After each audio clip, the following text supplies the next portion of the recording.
আল্লামার মৃত্যু কি স্বাভাবিক হয়েছে নাকি এটা পরিকল্পিত মেডিকেল কিলিং ছিল?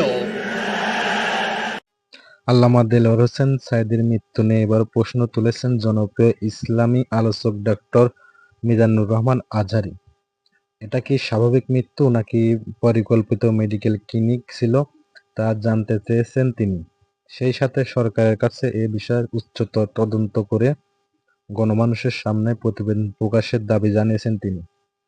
আওয়ামী লীগ সরকার পতনের পর সম্প্রতি দেশে ফিরেছেন জনপ্রিয় ইসলামী আলোচক ও আন্তর্জাতিক খ্যাতিসম্পন্ন মুফাচ্ছিরে কোরআন ডক্টর মিজানুর রহমান আজহারী।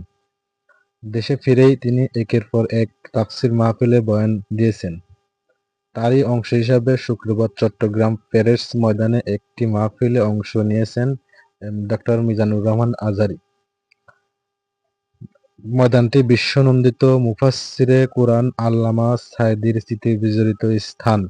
সেখানে আলোচনাকালে এবার সাঈদীর মৃত্যু নিয়ে প্রশ্ন তুলেছেন মিজানুর রহমান আজহারী। তিনি বলেন, এই স্থানে সবকিছুই আছে, কিন্তু আমাদের কলিজার টুকরাটা আজ আর নেই।